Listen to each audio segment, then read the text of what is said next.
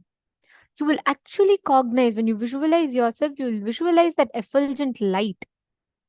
With that, anytime, whenever you scan, you will manifest that space so beautifully inside you. You're all understanding? Yes. I request every one of you to share how many of you have started manifesting.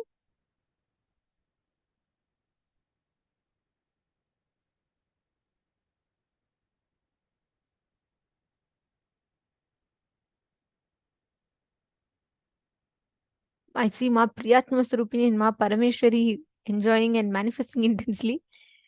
I see a lot of wow and yes. Come on, how many of you have manifested? Ma Parashakti has manifested. Very nice. Very nice.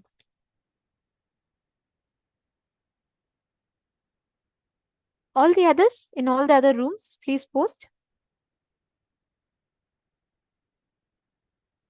Wow. Ma Priyatma Surupini has manifested. Ma Lalataksha has manifested. Excellent. Ma Diana Spiller has manifested.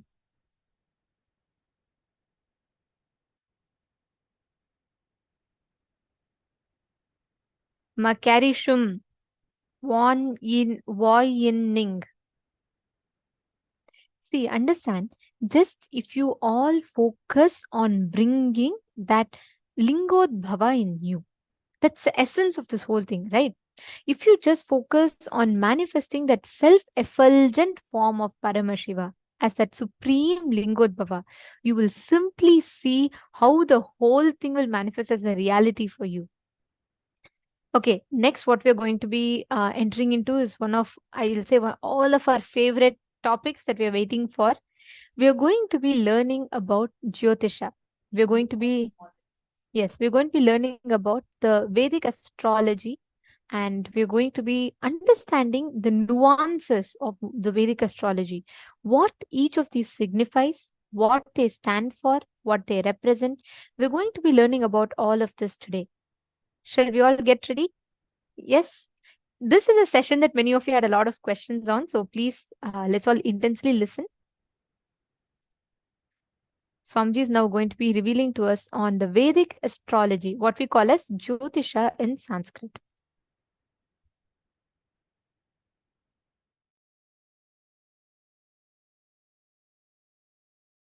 After Arunagiri Yogeshwara taught me the knowledge, Jyotish, please understand, in Hindu tradition there are two. Jyotish means using conscious energy and aligning yourself with the planets and grahas, seeing the future flow of individual's life and the cosmic happenings. This is called Jyotish. This is consciousness-based education. Then there is a next clerical, mathematical-based education. It's called Surya Siddhanta. Using this conscious knowledge, predicting when is going to be the next solar eclipse, lunar eclipse, when is Amavasya. That's called Surya Siddhanta. Listen, that's more like a building the almanac, Panchanka. That's more a clerical job. Surya Siddhanta, of course, has multi-layer. This pinning down the almanac is one of the important component of Surya Siddhanta. My Guru Raghupati Yogi, he was trying to teach me the Surya Siddhanta after Arunagiri Yogeshwara initiated me in Jyotisha. So, my Guru used to, in charcoal and chalk piece, both, he will draw the different planetary positions and star positions. And from the house, he will get the kolamavu. Kolamavu means the color powders which is used to make rangoli. He will make. So one day he was trying to explain how the multiplication of numbers as per the infinite logic. Listen. The binary logic's multiplication, all of us know. Whether you call it 2 plus 2 is 4, 2 into 2 is 4, or 3 plus 3 is 6, 3 into 6, 3 into 3 is 9. All this belongs to binary logic.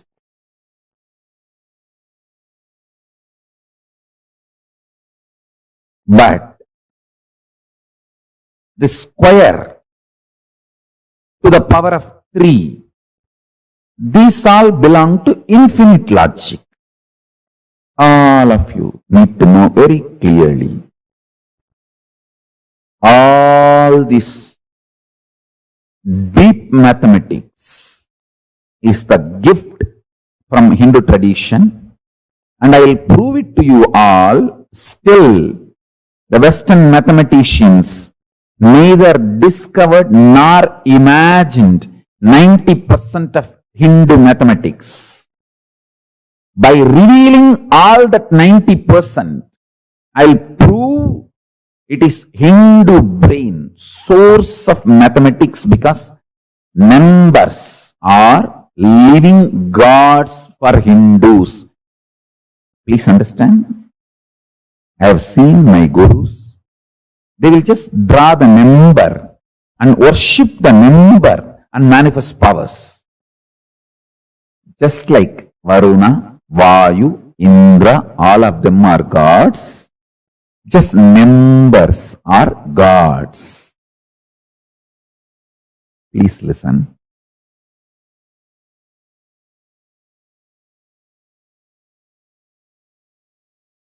When you worship cow as conscious existence, the amount of good things you receive in your life, only a cow worshipper knows.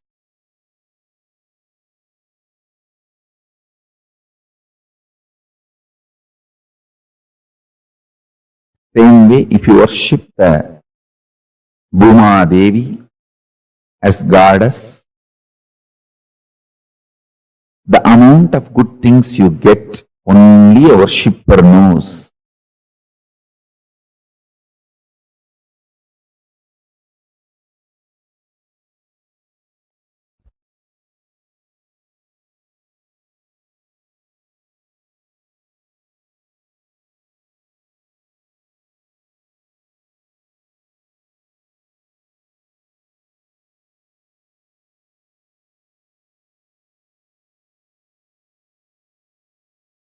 Why I insist on physically detoxifying you? Because if you physically detox yourself, you can grasp what I mean when I say numbers are gods. I have seen just in copper sheet, my gurus, they will write the numbers. Worship that number and reveal the great principles to me. Not only that, just by worshipping that number, they will manifest powers.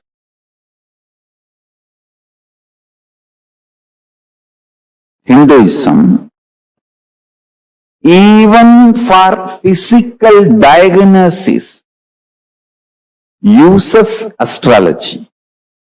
You go to a real Ayurvedic doctor, you see, all Ayurvedic doctors who are rooted in original tradition, whether Ayurvedic doctor or Siddha doctor, the traditional, authentic, scripturally educated, empowered, entrained, Siddha doctors or Ayurvedic doctors, they will basically know the Jyotisha, because Jyotisha is Anga, part of Ayurveda science.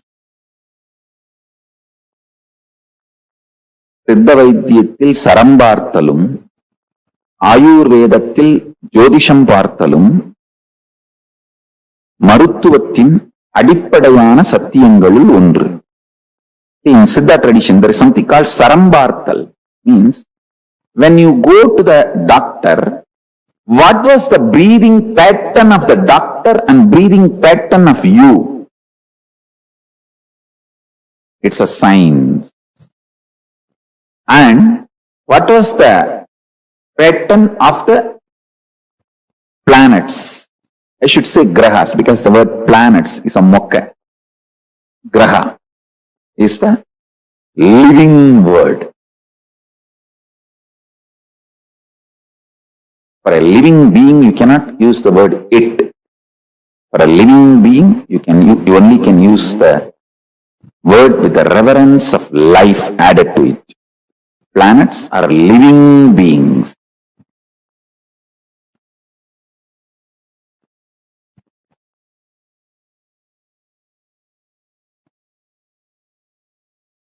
Yadu pasita manya janmani subhasubham tasya karmanaha bhaktim vyajjayati shastranetat tamasi dravyani deepa iva.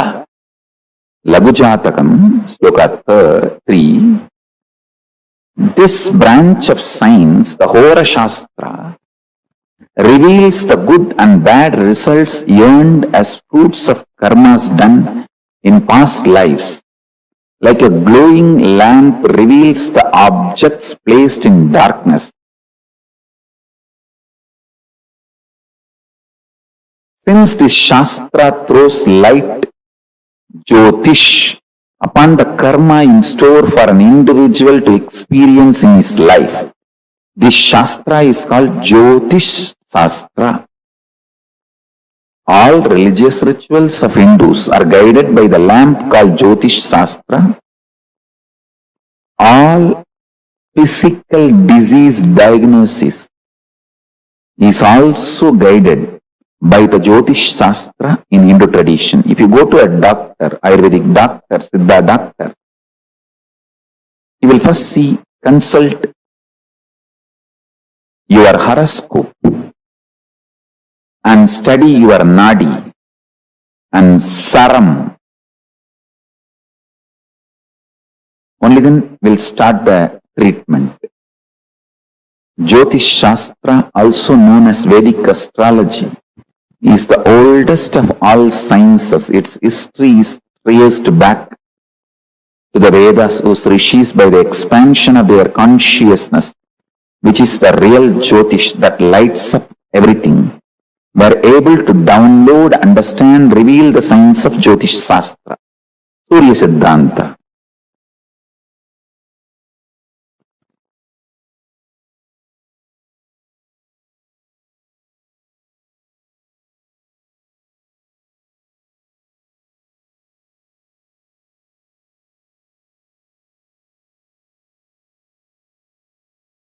Understand?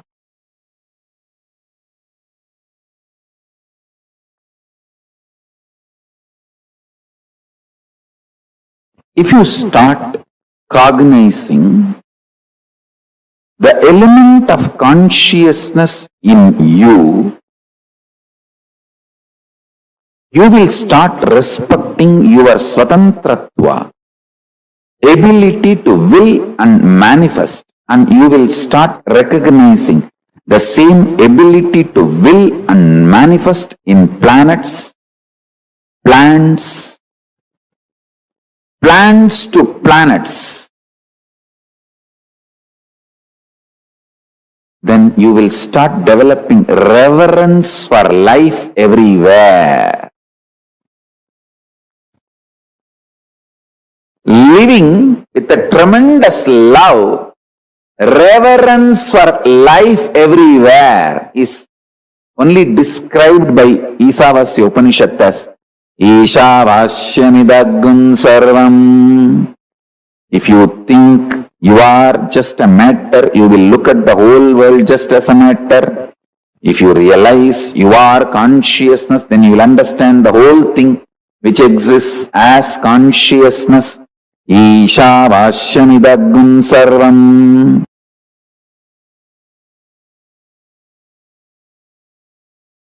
Rahu by himself is so powerful, he will not let you go to the Guru. He will delay it as much as he can.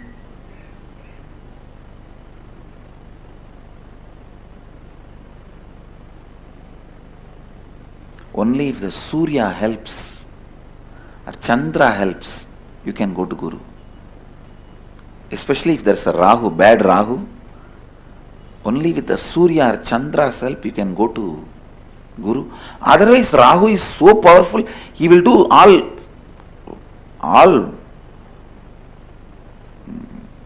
what to say, Rahu has no compassion. I have seen he will even break people's legs and hands so that they will not be able to travel and come to me. I have seen Rahu doing that. He will put them in some bondage. He will break their legs and hands. But I have always seen, in spite of all these problems, somehow if they reach the master, they are liberated. Because Rahu cannot stand in front of Guru. He just has to disappear.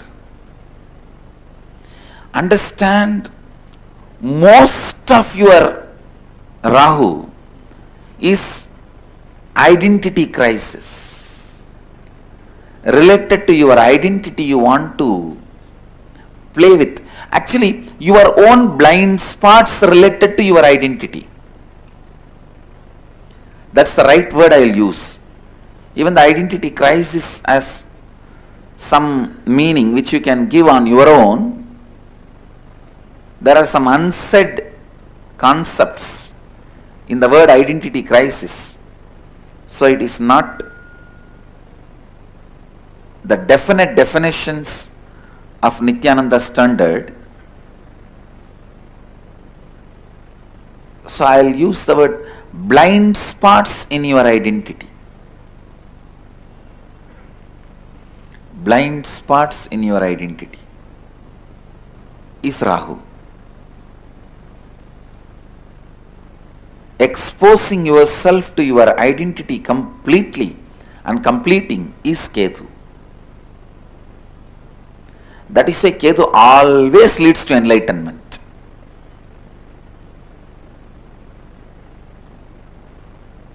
If Ketu is there, please understand, all of them are great energies. Actually, I am giving you the best possible commentary on Vedic Astrology. How your mind and planets work, the macrocosm and microcosm.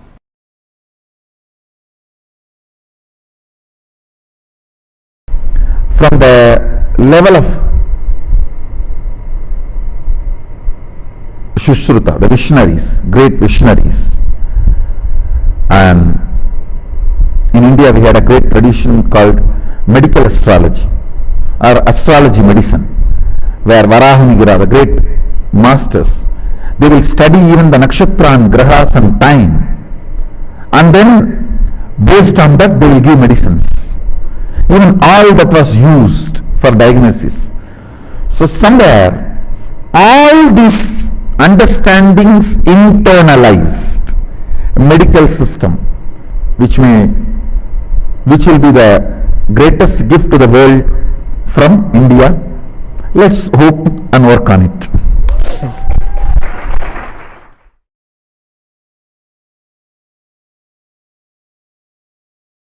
You are made of 5 elements. Pancha Bhutas. Earth, water, fire, air, space. In Sanskrit, Prithvi,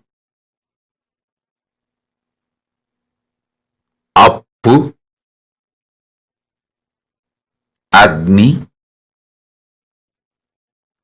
Prana, or Vayu, and Akasha, or ether. So listen. Science of reaping the benefits of the space is astrology. If you understand astrology, every day you can see success, because morning itself you will know in which direction if you put your energy, you will continuously get success. Listen, astrology is not to put rules on you, but to give you the profit loss warning. Listen carefully. Look at astrology only as the secret insider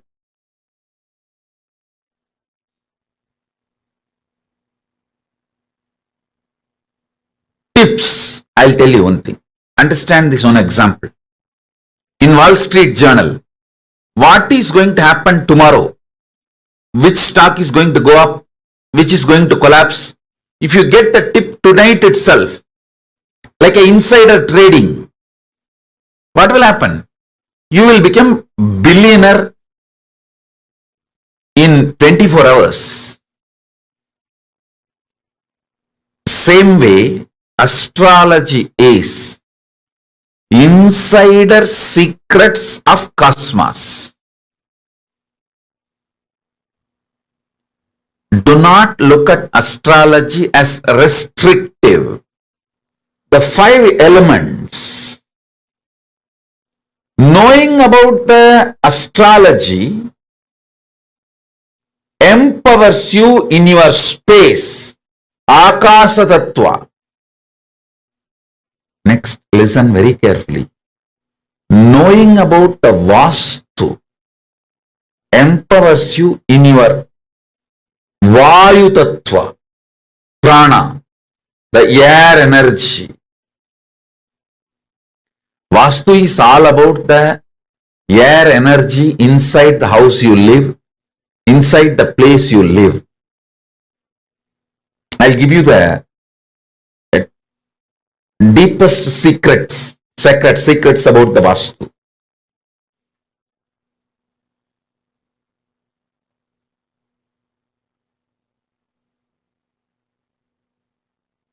In your own house, sit in southeast, you will feel fresh whole day. You will work, your thinking will be so sharp from morning till night. Sit in northeast, you will feel sucked within just 1 hour. Because the place to sit is southeast, Nairuti. All this you can see in your own everyday life.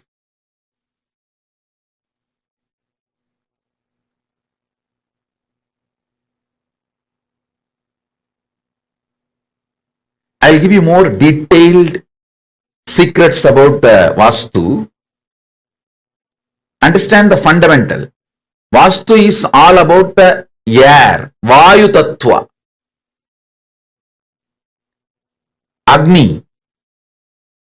Agni in you, the fire element in you, can be mastered by the proper havans, yajnas, homas.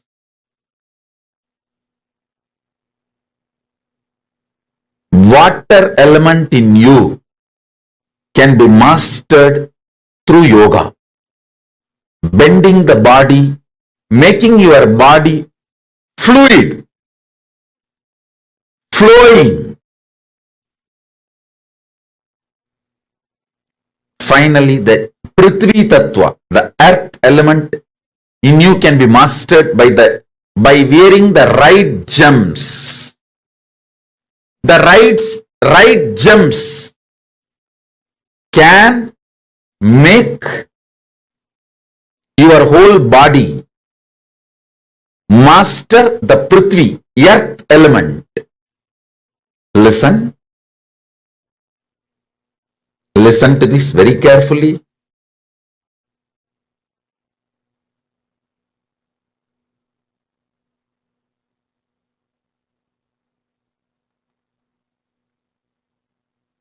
Astrology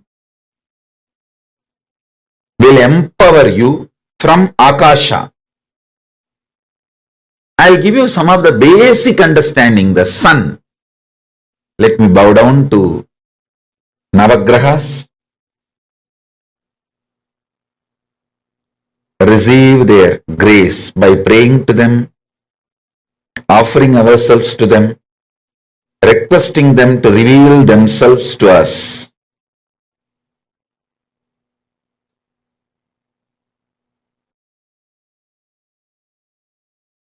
Adityaya Somaya Mangalaya Budaya Cha Guru Shukra Sanibhyo Rahave Kedave Namaha Om. Adityaya Somaya Mangalaya Budaya Cha Guru Shukra Sanibhyo Rahave Kedave Namaha. Listen.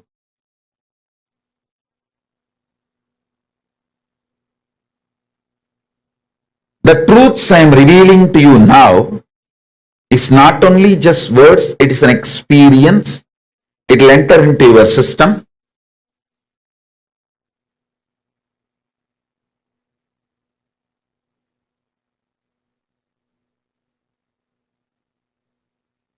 With the grace of Paramashiva, you will all be relieved from all the Graha doshas, Vastu doshas, and any dosha in the gemology, any dosha in numerology. You will be free from all the doshas, and all these higher energies will support you. Listen.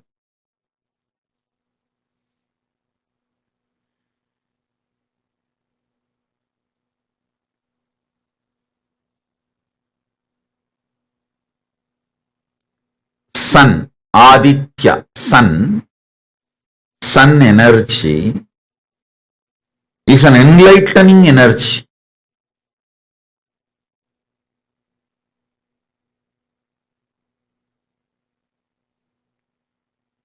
Each of these grahas, when they peak, they manifest certain energies. And it is not actually restricting, it is empowering. When you know your sun energy is in peak, spend your time towards unclutching and enlightenment. When you know your Shukra is peak, go and take risk in any investment, any business, money related, any pleasure, like you want to propose to someone, any pleasure related activity, money, luxury, vacation, sexual pleasure, any pleasure. When Shukra is high, simply you will manifest it.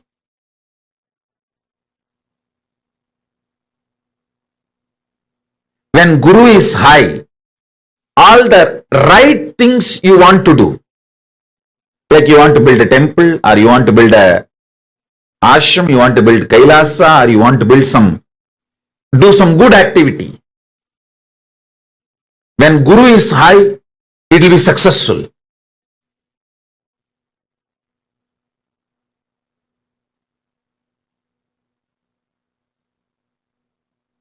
Having even basic little bit knowledge about grahas.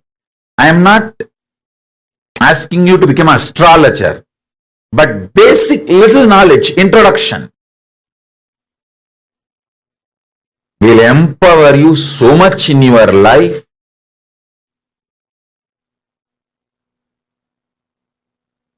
You will be so successful. Your efforts will not be wasted. You will have the maximum productivity in your life. Your whole day will be absolutely productive. Absolutely productive. I'm telling you.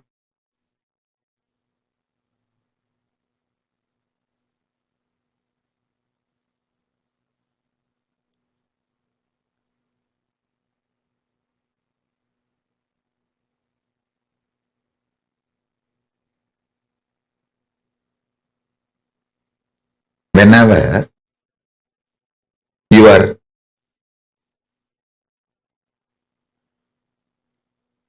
Pingala, means right side breathing, is stronger than left side, right nostril is more active than the left nostril,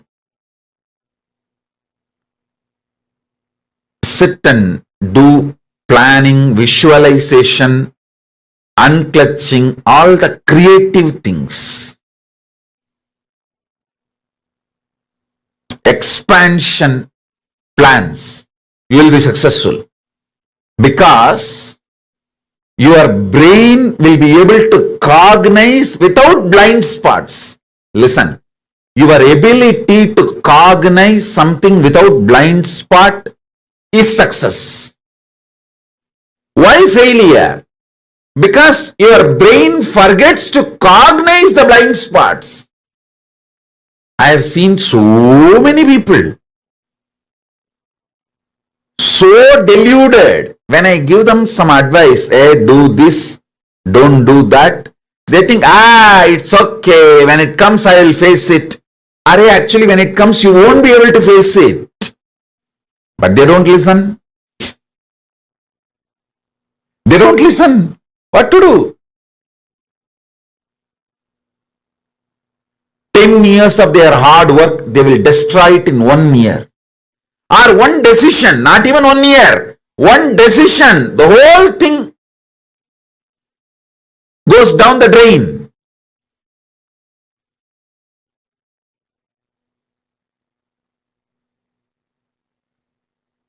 Even though I told multiple times to multiple people, I have seen when they have Guru Kripa means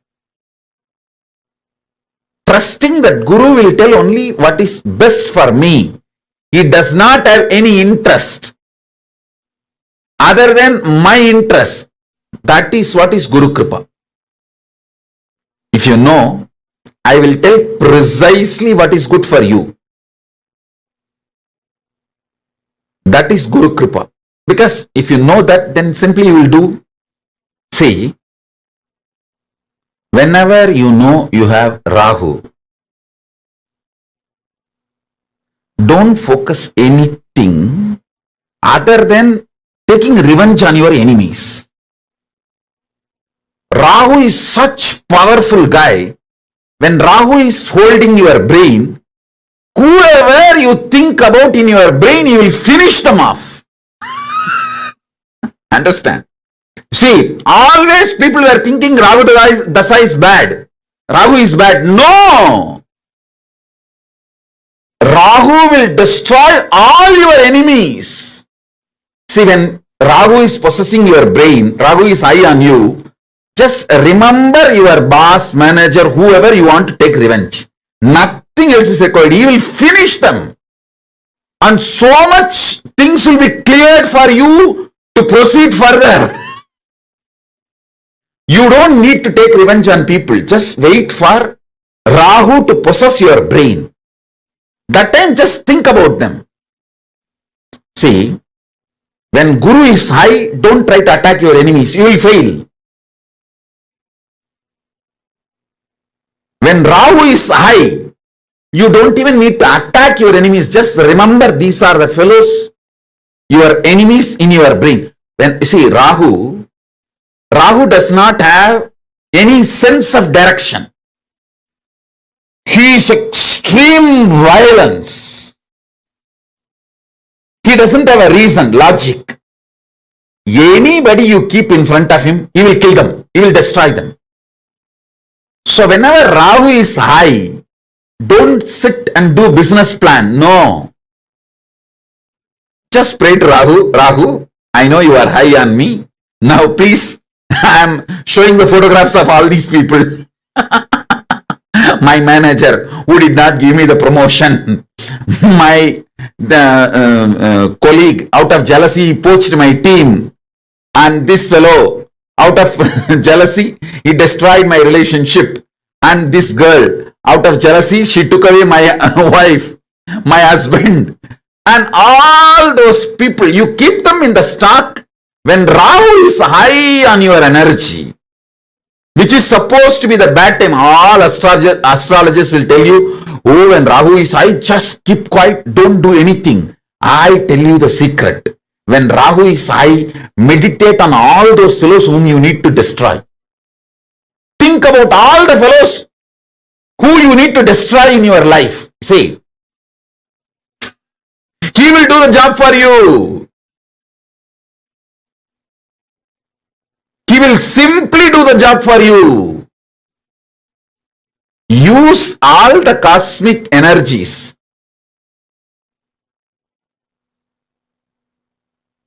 Use all the cosmic energies for your success. That's all. Ketu is absolute compassionate. Whenever Ketu energy is high, build new relationship. Hire more people for your team. Make new friends for your life. If you want to start a new relationship, start new relationship. All the compassionate, love, expansion, knowledge-centric, creative, do when Ketu is high. When Ketu is high, he will do everything knowledge-centric. When Ketu is high, even if you want to buy one house, suddenly you will see the same house will come with at least 25 more acres free of cost. If you want to buy 20 acre, for the same cost, you will get 2000 acre. Ketu is that kind of person, that kind of energy. Please be very clear. Rahu is bad only if you show your head to him. If you show your enemy's head to him, Rahu is good for you.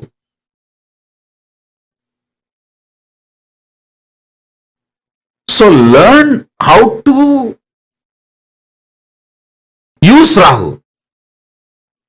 Buddha is the pure intuition. Whenever the Buddha is high, go do what your intuition reveals. Listen. Shani is power, not bad, power. And pure honesty and authenticity. Sunny will actually expose you to you. That is why he is called Dharmakaraka, who teaches Dharma, righteousness. Meditate on each one of these revelations. You can easily use the powers of grahas. powers of grahas, you can easily use the astrology in your day-to-day life. See, most graceful, protective, managing everyone and making the whole thing happen is Guru. Ultimately, if you connect with the Guru Graha, he is considered as a Subhagraha, most powerful Subhagraha. He will somehow plan and make it happen. That is the beauty of Guru. Even if you have messed up 100 times with the 200 things, he will somehow do the best for you in the given situation. That's Guru.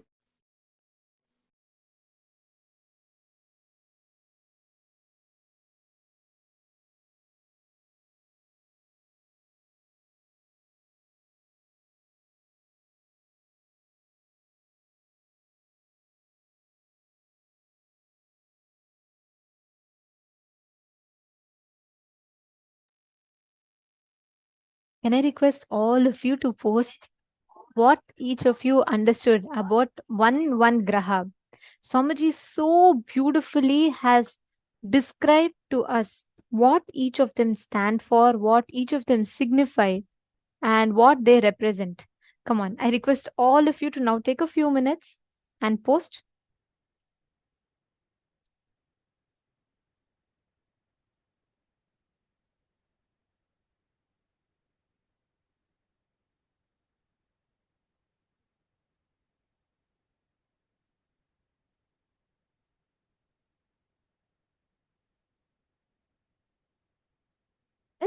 You all can post.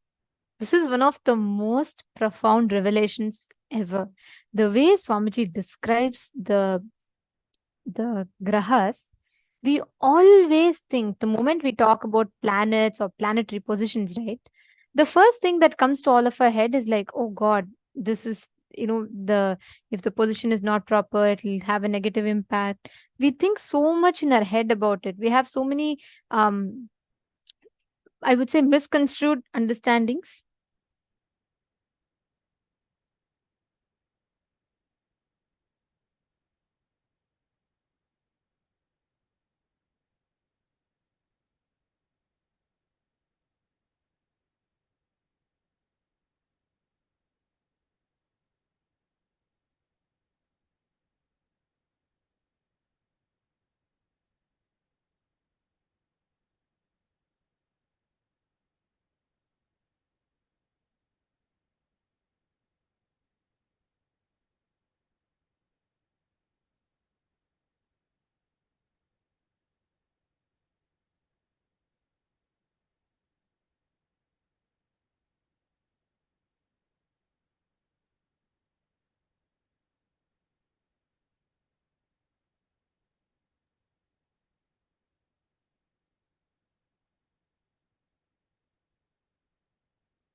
See, the moment we tell about planets, right?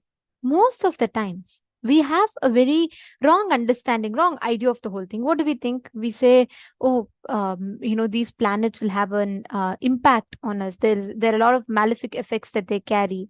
We carry so many different understandings inside of us. I would say misunderstandings inside of us about planets. The moment we talk about planetary positions. And if you also see the way how Swamiji is so beautifully explained to us, I think this is the most practical way of even understanding about these planets, planetary positions, how these planetary positions can influence us. You will not get this mapping no matter how many years of studies you do or how much you pay. You will never be able to get this science because it's multiple knowledge sources just crushed together and given their essence to you. That's why this is like one of the very, very, very most popular days of this program, because this profound science that Swamiji is teaching to us is extremely rare and you would not find it elsewhere. The compassion of Swamiji is that Swamiji has made this science, this entire knowledge available completely free of cost. Now let's all take a few minutes and understand, like quick recap of what all Swamiji had revealed. See, the moment you come out and you're born, the moment your consciousness enters this body, the energy level of the cosmos gets printed in your very consciousness. Your inner space gets the print of the cosmic energy level based on the time of our birth and the position of the 9 major energy centers, the 9 grahas. That print is what is your horoscope. Jyotisha, the Vedic astrology, means using your conscious energy and aligning yourself with the grahas, seeing the future flow of the individual's life and cosmic happenings. This is consciousness-based education. Understand, having an idea about your horoscope will give you the intelligence and acceptance to decide about your life. If you start cognizing the element of consciousness in you, you will start respecting your swatantratva, ability to have a will and manifest what you want. You will start recognizing the same ability to will and manifest in the planets. Understand, this is a very, very high consciousness-based education system, and this is what Swamiji is reviving and gifting to all of us. Many times when we think of each of these grahas, the incompletions that we carry inside our inner space, the way we understand, the way we perceive them, most of the problems we create only because of that. Ma'am, Jessica Martin, you have posted, right? I'm going through a Ketu period right now and my astrologer makes it seem so bad. This makes me relieved and will change thoughts to help me. Seema, all the astrological positions of planets, the planetary positions and their impact on us is determined by your cognitions of them. Rahu Dasha is like, most of the times everyone tells Rahu is very bad. You should not do anything. But Swamiji has given it such a powerful technique. End of the day, all the grahas are extremely friendly. They're all devatas. They don't do any harm to us. Each one has a role to play. Each one has a character to play. It is like saying, oh, just because when your body is healing itself, when your body is right after you fall, when your body is healing itself, the feeling it produces is pain. It sends all the antibodies, everything to heal, to make sure things are fixed, like to make sure the blood is clotting and the bleeding is stopping. All of that is taken care by the system. But it is like, without understanding the mechanism of it, if we complain, oh, it's a very bad thing, you should not do it, you should not have it, it doesn't make sense. We are not understanding the biology of how they function, and we are taught this immature understanding, unfortunately, because the society does not have enough understanding about it. And no one else has this knowledge. Understand, this knowledge is not a commonly, freely available one. The studies of Jyotisha, all of these exist. And only an incarnation can decode it to the level that Swamiji has decoded it. Otherwise, you can't get the science. I mean, you can only understand it from your length, breadth, depth. But to have it decoded as it is, Paramashiva only can reveal it. That is why Swamiji is revealing it to all of us. We all are indeed extremely blessed. This is why we are even having this science right now. And please understand, there is, okay, Ma Amanda is asking, is there a good course or an astrologer? I'd like to get my chart done. Yes, we do have, Ma. And actually, in terms of course, we have a lot of satsangs that Swamiji has himself revealed on astrology. We also have a book on astrology, and we also have an NHU course on astrology, the satsangs on astrology. There's a very beautiful course from Nithyananda Hindu University. So you can just easily watch on YouTube. There are a lot of satsangs that Swamiji has given on astrology to understand it, because the planets, the planetary positions, the way we understand it is completely different. And today you will be receiving it as a gift also, Ma. The books on Vedic astrology as revealed by Swamiji and what Swamiji himself has written. Both of these you'll be receiving as a gift today. And each gems, we have gems for each planet, we have certain stones. See, all of that will have an impact to one level. But when you do the right thought process, see, listen very carefully. Like how your position, the latitude and longitude, wherever that intersection happens, we have a certain demarcations, correct? Each, right now, if someone asks me, okay, Ma, where is Ma Kerin Shivnadar? If we do a tracking, all the GPS tracking happens based on what? The longitudes and the latitudes. Everywhere, wherever it's intersecting, we make each of them as 1 points. Based on that only, we measure, correct? Same way, in the planets, your position and the planet's impact. See, it's not that the other time Rahu does not have an impact at all. But based on what the dasha is calculated, wherever you are standing, based on that and the position of the planet, there is a certain influence that the planet's gravity has on you. There's a certain influence that you have over the planet. If you are, when you're not having that particular dasha, that means your influence on the planet is the planet's influence on you, both are less. When you are going through a certain particular dasha, that means both the influence is high. So that is what decides which of the planet is having an impact on you. Are you understanding? So all the planets, we will take you all through the list. Even Swamiji told, right? Even positions, the like if you sit in the southeast and if you work the Naivriti corner, that's the best place to work. You'll feel fresh and alive and active. If you work in the northeastern side of your house, you'll feel very dull, and by 1 hour you start the work, you'll feel very depressed and distracted.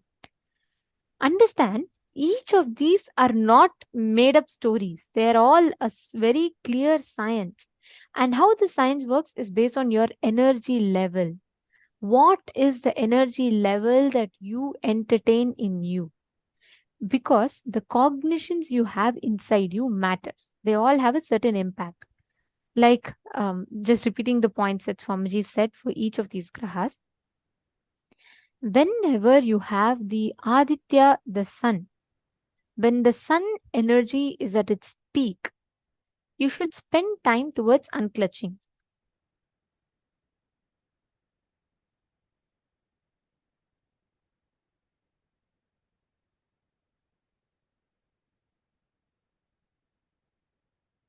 When the sun energy is at its peak, right? Spend time towards unclutching.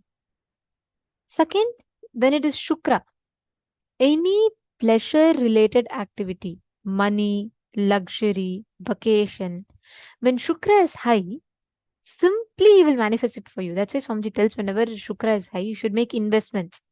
If, like Swamiji said, right, if you make purchase 1 plot of land, he'll give it to you as 10 plots back. Shukra is like he will just left, right, and center, he'll give it back to you. Next is Guru. Guru is the most graceful, proactive, managing everyone, making the whole thing happen is Guru. Actually, when Guru is high, you can ask all the right things that you want in life, he'll manifest it for you. All the right things, like you want to build a temple, you want to build a Kailasa, you want to take up with sannyas, anything you have. When Guru is high and you just connect to Guru, he will give all the right things for you whenever Guru is high. Understanding? Next is Rahu. When Rahu is high, like Swamiji said, if you remember the enemies, he will just finish them. Any enemies.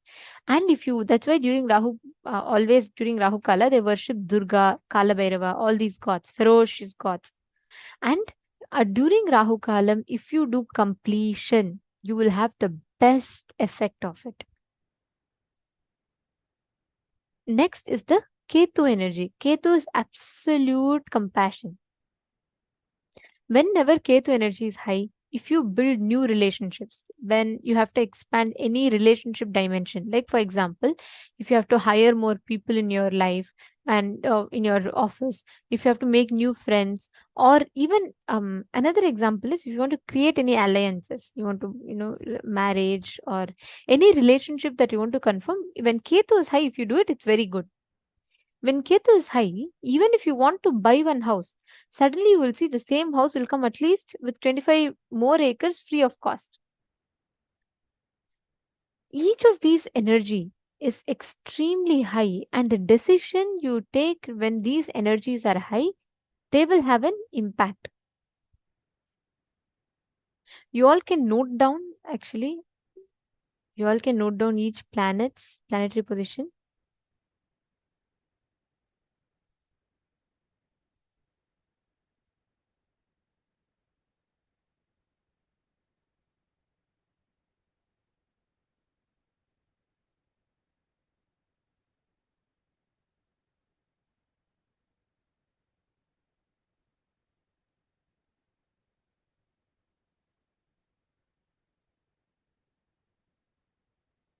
There are some of you who are saying that you didn't get the gifts. If you all could post your email addresses, we'll make sure that it is sent, because everyone who logs in, whichever email ID you're logging in through, that email ID will be receiving the link. So if you could check in that as well once, and if you in that also, if you're not receiving the link, please do post. We will address it.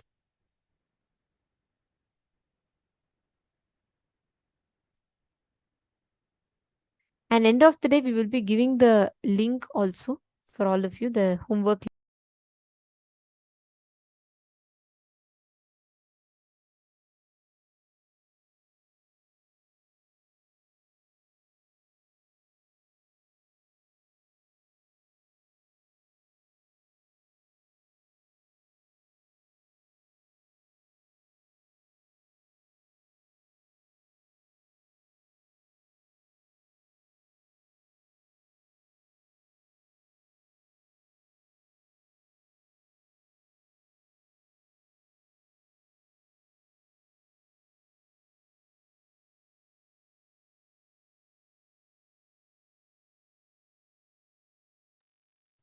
Next is Buddha.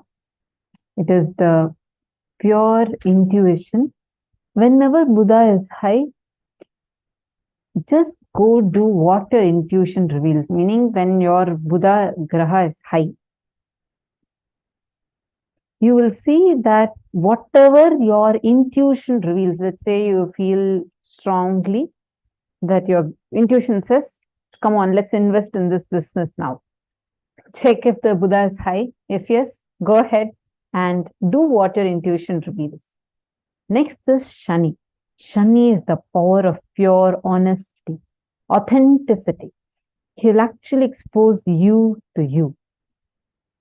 I'll give you all a few minutes. Take a few minutes and meditate on each one of these. And you can all take down the notes of this. the grahas and their impact on you?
How many of you have written down?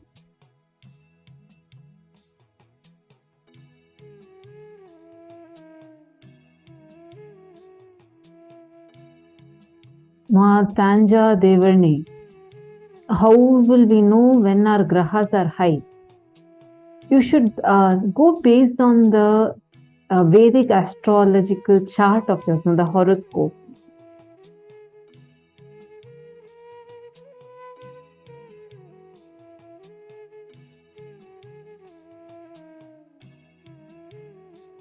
You have to calculate it based on your, and every day it'll actually, you should find out any of these websites, they usually give you. Okay, I see many people asking this question in different rooms. They're asking, how do you know when your graha is high? How do you know if you have Mahadasha? Okay, so understand,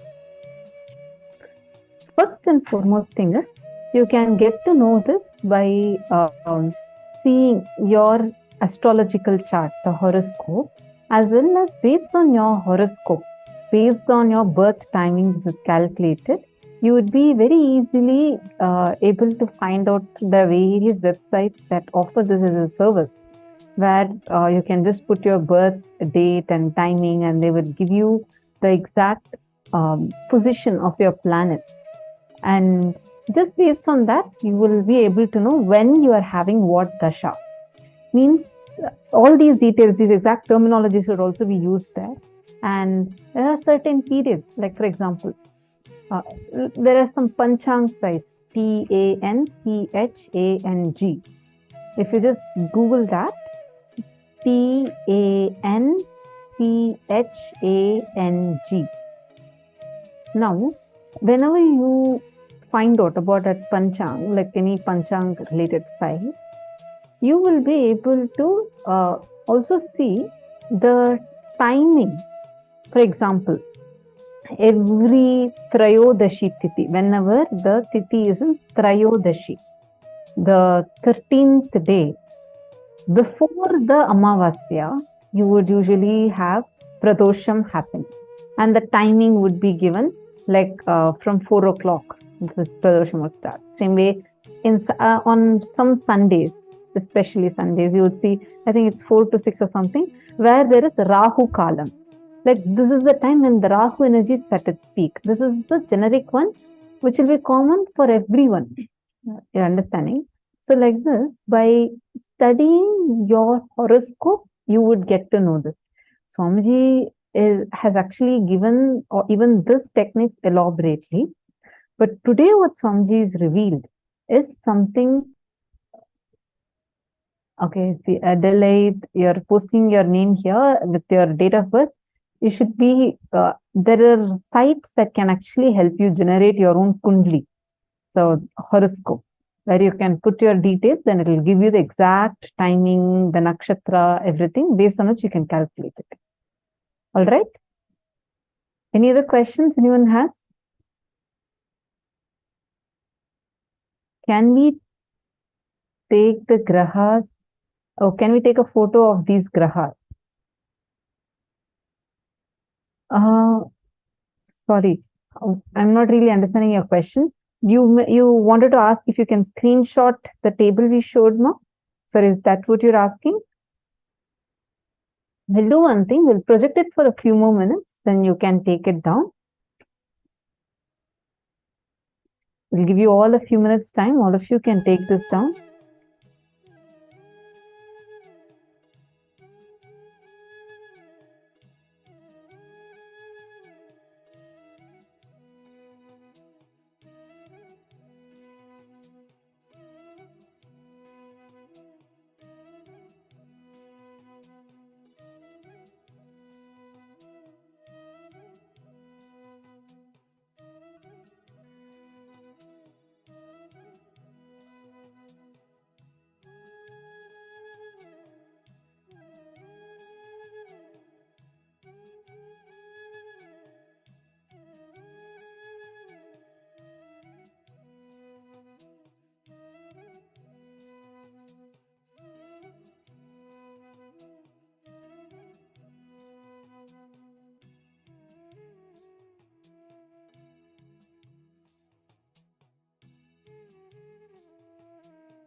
You have finished writing? Have you all finished writing? Ma Prematavasi, yes, you can you can note down all of this. Oh, sorry. This is one more participant who was asked. I tend to get confused between your both names. I apologize. Manand Premini has asked.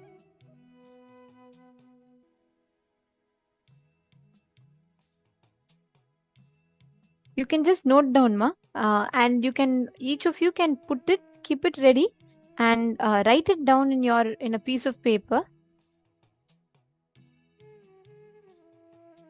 See, these are all very, very powerful sciences. It literally explains the science to us, for us to understand how these functions, these stars, the positions of planets, and the impact that they have in our lives, all of this. And whenever you make decisions, right, make it with this understanding. Make your decisions based on this understanding.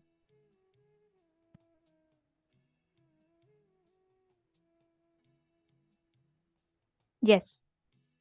Anyone else has any other question?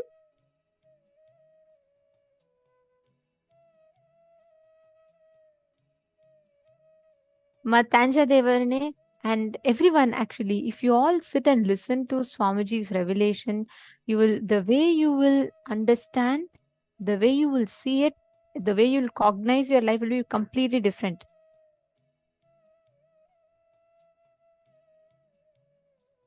Okay. All right. Great. Looks like many of you have written down. Okay. Now we're going to be entering into the next power manifestation, where each of you are going to be scanning and identifying the precise happenings or a precise image that your partner is visualizing. So your partner can visualize any image in their third eye. They can visualize a peacock, they can visualize any image that they want. You're going to be connecting and identifying the exact image that they are visualizing in their third eye. You're going to be scanning it and identifying it. Okay, let's all do, and we'll keep this round short. So I request all of you to please connect and manifest it with your partners. See, do the exact same samyama. Visualize that effulgent light in you and manifest the power. Chant Mahavakya. Nithyananda Paramashivoham. Om Nithyananda Paramashivoham. Om Nithyananda Paramashivoham. Om Nithyananda Paramashivoham. Om Nithyananda Paramashivoham. Om Nithyananda Paramashivoham. Om Nithyananda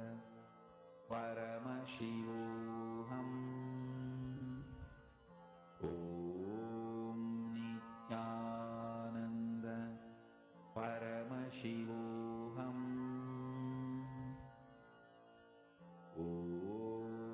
Nithyananda Paramashivoham.